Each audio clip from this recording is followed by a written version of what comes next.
हमारे संस्कारों से भी शरणागत के संस्कार जो खराब आ जाते हैं उनसे भी गुरु लड़ता है और कुछ अंश में रियायत दिला देता है, बहुत सारे काम करता है, लेकिन बताता नहीं वो किसी शिष्य को हमने तुम्हारे लिए ये किया, कभी नहीं बताएगा। बड़ा पक्का होता है क्योंकि उसका तो लक्ष्य है, अपने पुत्र से भी अधिक ममता है उसमें कि इसको बोध कराना है, हम इसकी बुद्धि में बिठाना है। गुरु से कोई ऋण नहीं हो सकता, अनंत कोटि प्राण दे दे तो भी ऋण नहीं हो सकता। हमारा मतलब हल होता है गुरु से, भगवान से तो होता नहीं। वो तो सर्वव्यापक है, ये सुनते हैं, बस हृदय में भी रहता है, सुनते हैं, रियलाइज नहीं कर सकते, अनुभव में नहीं आता। अब अगर आस्तिक है, भगवान के वेद वगैरह को मानते हैं तो मान लेते हैं भाई होगा सर्वव्यापक, और कोई अनुभव उसका जीव को नहीं होता कभी भी। लेकिन महापुरुष को तो देख रहा है। पहली बात साकार है वो, दूसरी बात हम अज्ञानी हैं, देह को आत्मा माने बैठे हैं। हमको समझावे कौन तुम आत्मा हो, और आत्मा भी ऐसी हो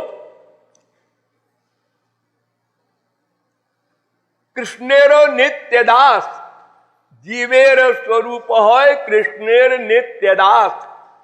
खाली जीव ही नहीं हो, भगवान के नित्य दास भी हो, ये तुम्हारा ओरिजिनल रूप है। ये बात कौन समझावे? भगवान तो आएंगे नहीं समझाने, महापुरुष ही समझाएगा हमको। जीव क्या है, भगवान क्या है, माया क्या है, शरीर क्या है, मन क्या है, बुद्धि क्या है, साधना क्या है, साध्य क्या है, सब बातों को गुरु समझाएगा। तो हमको तो मतलब से मतलब है, हम तो स्वार्थी हैं। हमारा स्वार्थ जहां हल होता है हम वहीं पर ममता करते हैं, प्यार करते हैं। अगर स्वार्थ हल न हो तो माँ बाप बेटा स्त्री पति सब का त्याग हो जाता है, बाढ़ में जाए। जाते कछुनि जो स्वार्थ हुई, तापर ममता करे सब कोई। तो स्वार्थ हमारा असली क्या है? स्वार्थ साचु जीव कहे हा, मन क्रम बचन राम पद नेहा। ये सब बात कौन समझाएगा? गुरु। तो गुरु थियरी की नॉलेज कराता है, पहला काम। तत्व ज्ञान, शब्द ज्ञान कहते हैं उसी को, यानी वेदों के द्वारा, शास्त्रों के द्वारा, पुराणों के प्रमाणों के द्वारा बाय कोटेशन हमको समझाता है कि तुम ये हो, तुम्हारा वो है, और इसको वो कैसे मिलेगा, वो उपाय भी। संबंध, अभिधेय, प्रयोजन, तीनों का ज्ञान। हमारा भगवान से क्या संबंध है और उस संबंध को जोड़ने वाला कौन है, और हमारा एम क्या है, उद्देश्य क्या है, प्रयोजन क्या है, इन सब बातों का तत्व ज्ञान महापुरुष कराता है। हम महापुरुष से मिलते हैं, फिर वो तत्व ज्ञान कराता है, हम उसमें दुर्भावना करते हैं, वो जानता है कि ये दुर्भावना कर रहा है, फिर भी प्यार दुलार से उसको समझाता है। ठीक हो जाएगा धीरे धीरे, अभी नया नया आया है। सब सहन करता है महापुरुष। संसार में अगर कोई जान ले कि ये हमसे दुर्भावना करता है तो बीबी तक पर निकाल दे, कोई बात न करे। लेकिन भगवान और महापुरुष समुद्र हैं, वो सब बर्दाश्त कर लेते हैं।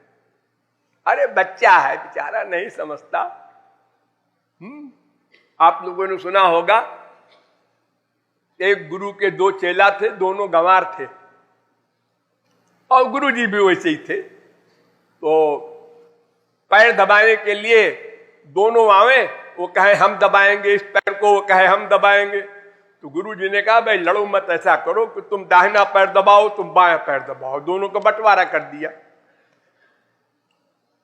ठीक है, दबाने लगे। एक दिन दबाते दबाते एक पैर का को दूसरे पैर में मार दिया, शिष्य ने, लग गया बाई चांस, दबा रहे थे। तो उसने कहा तुमने हमारे पैर में मारा, उसने उनके पैर में जोर से मार दिया। तो उसने और उनके पैर में, फिर दोनों एक दूसरे के पैर को। गुरुजी ने कहा अरे मरे भाई क्या कर रहे हो तुम लोग?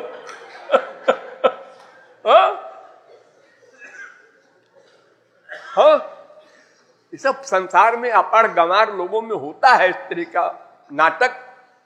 तो हम लोग तो अपने स्वार्थी हैं, हमारा काम जहां भी हल हो बस वही हमारा प्यारा है। तो हमसे संबंध भगवान का तो केवल निराकार का और शास्त्र वेद के थ्योरेटिकल है, और गुरु तो हमारे सामने है। इसीलिए सब शास्त्रकार कहते हैं कि गुरु से प्यार जल्दी हो सकता है, भगवान से प्यार देर में होगा, क्योंकि वो प्राप्त नहीं है। फेत हो दिमाग में बैठे भगवान पहले, फिर रूप बनावे, और फिर रूप बार बार बदलना भी पड़ेगा, बदलेगा। सवेरे कुछ और आइडिया था, दोपहर को कुछ और आइडिया, और गुरु का एक रूप है, उसका ध्यान भी आराम से हो सकता है। तो तत्व ज्ञान कराया गुरु ने, फिर साधना कराया हमारे क्लास में आकर के। देखो छोटे बच्चों को, प्राइमरी के बच्चों को जो टीचर पढ़ाते हैं वो बहुत कठिन होता है पढ़ाना। एमए पढ़ाना बड़ा आसान है, प्राइमरी के बच्चे को पढ़ाना बड़ा कठिन है, क्योंकि उसको पढ़ाना पड़ता है बहुत उसी के क्लास में जाके। ए देखो बेटा बोलो का, तो वो बोलता है का। अब बोलो मां, तो बोलता है मां। अब बोलो ला, तो बोलता है ला। अब देखो बेटा एक साथ बोलो कमल, तब बोलता है कमल। कमल बोल, कमला। देखो कितनी मेहनत पड़ रही। और एमए पढ़ाने में क्या है, जाके लेक्चर दे आए, तुम पढ़ो चाहे भाड़ में जाओ। उसको बच्चों से कोई मतलब नहीं, कोई संबंध नहीं है।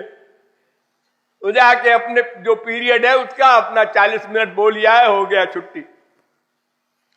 तो छोटे बच्चों को पढ़ाने में संसार में भी बड़ा परिश्रम पड़ता है।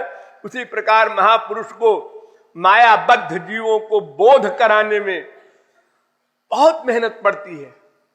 वो देखता रहता है, अभी नहीं समझे ये लोग, अच्छा अब इस तरह समझावें, अब भी नहीं समझे, अच्छा आप इस तरह समझावें, हाँ आप समझे।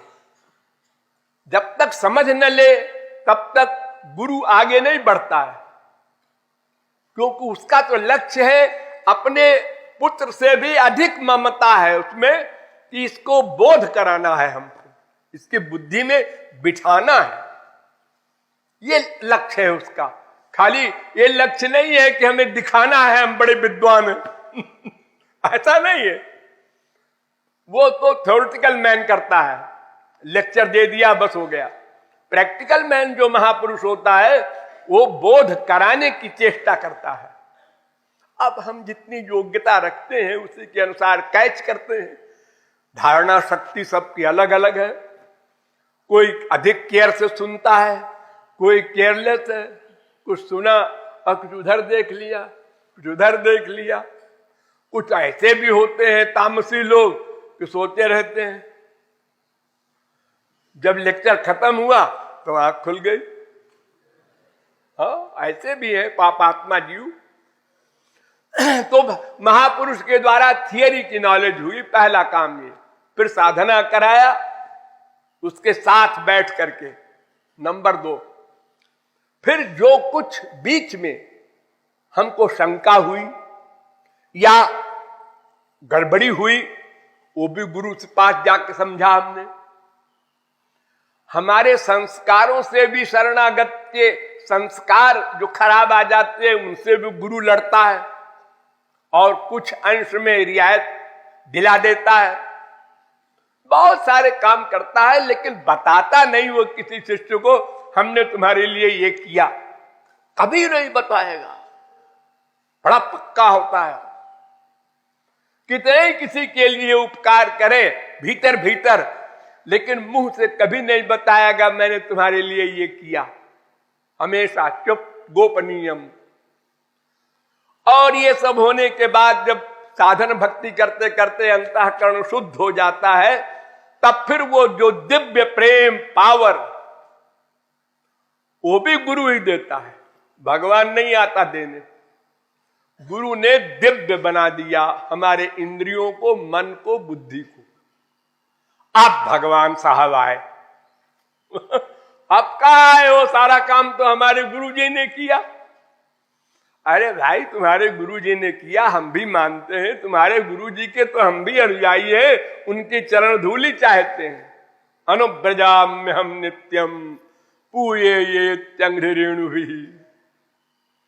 तो ये सब स्वार्थ की दृष्टि से हम कह देते हैं कि गुरु बड़ा है। गुरु गोविंद दोनों खड़े काके लागू पाए। अगर दोनों खड़े हो गुरु और गोविंद भगवान, तो सबसे पहले गुरु को प्रणाम करना चाहिए, क्योंकि उसी ने तो सब कुछ किया हमारे लिए, उसी का ये एहसान है। एकमेवाक्षरम जस्तु गुरु शिष्यम प्रबोधयेत पृथिव्याम नास्ति तद्द्रव्यम यद्दत्त्वा चानृणो भवेत्। गुरु से कोई ऋण नहीं हो सकता, अनंत कोटि प्राण दे दे तो भी ऋण नहीं हो सकता, क्योंकि उसके पास जो देने का सामान है सब मटेरियल है। तन, शरीर, मटेरियल, मन और गंदा, और धन वो भी संसारी गंदा। और जो गुरु ने तुमको दिया है वो दिव्य वस्तु है, उससे तो तुम माया से उत्तीर्ण हो जाओगे। इतनी बड़ी चीज दिया है उसने, तो उसका दाम संसार दे के कोई नहीं चुका सकता। तो इसलिए गुरु को बड़ा कह देते हैं। वैसे कोई अलग एक्स्ट्रा पावर नहीं है गुरु के पास भगवान से बड़ी।